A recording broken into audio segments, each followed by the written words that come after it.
So yun guys, ngayong araw kami po ay magpapakain ng ibon. Yan, ito po ang aming pakain ng ibon. Alright, ang dami oh. Ilang kilo yan? Dami, di ba?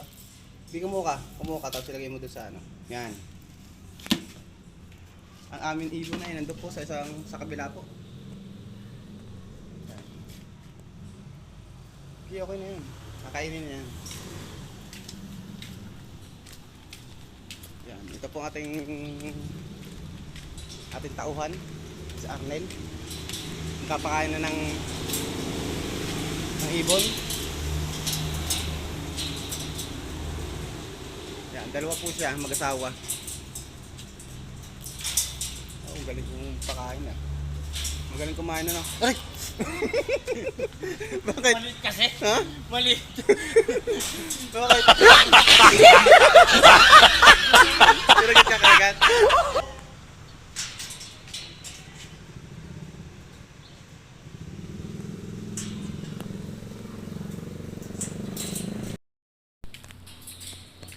Pinalitan namin ng mas malaking pagkain itong ibon.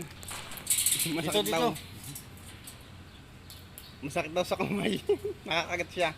Kaya malaki dapat ang butong ipapakain natin. Huwag ganun kumain no. Parang ano eh.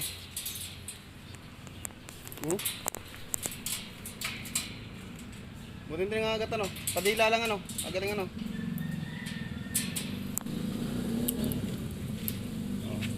Ibon na yan guys. Ang mahal nga pala itong dalawang ibon na ito, nagkakalaga itong ano 300,000 pair na siya, pares sa pares, 150,000 ang isa. So yun guys, napakamahal diba? Ang mahal ng ibon ito no, 150,000. Pero yung ibang kulay guys, mayroon pa ditong mas mahal, nagkakalaga ng 500,000 isang peraso lang yun. Mura-mura pa nga ito eh.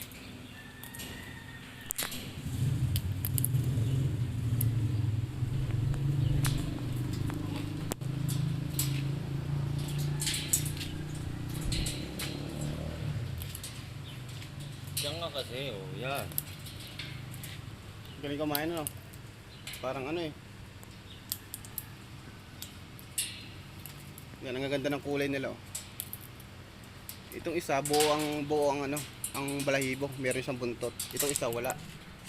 Dahil kinakain niya yung buntot niya sa likod eh. Kinakain niya. Nung nakarang ano, naglugon sila ngayon, magaganda na ngayon ang tumutubo na ngayon ang kanilang balahibo, magaganda no. Ganda ng kanilang balahibo, bumbo. Kaso nga lang ito, talagang kinakain niya yung kanyang balahibo sa likod, yung buntot niya.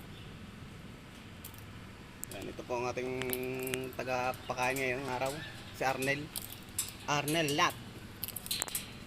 Yan guys, ito ang kanyang pakain no? Sunflower ba yan?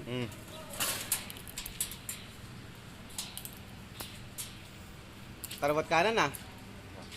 Subuhan Di niya. ka mga ali dyan? Hindi ba? Pasok sa oras to. Pasok ba sa oras yan, di ba? Nagpapakain tayo ng ano yun. Meron nga pala kaming trabaho ngayon dito po sa resort. Yan. Aming bossing, Boss Jojo. Shout out sa'yo.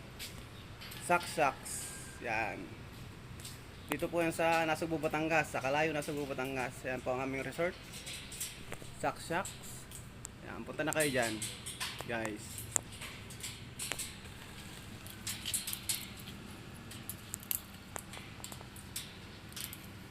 Oh, nasayo pa siya no.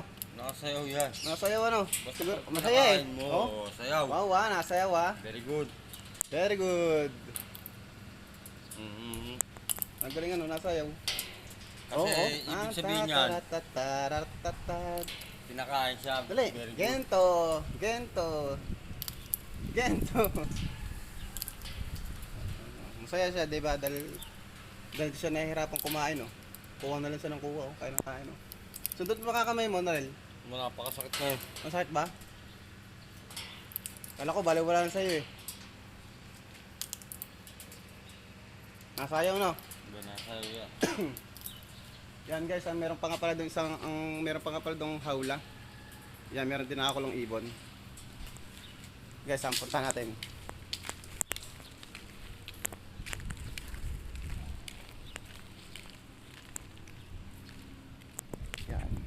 siya.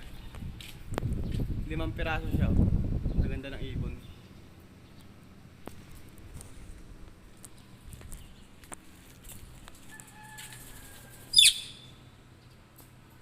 Wow. Isang piraso nito guys, 20,000 isang piraso. 1, 2, 3, 4, 5 sa 5 piraso, 20,000 to.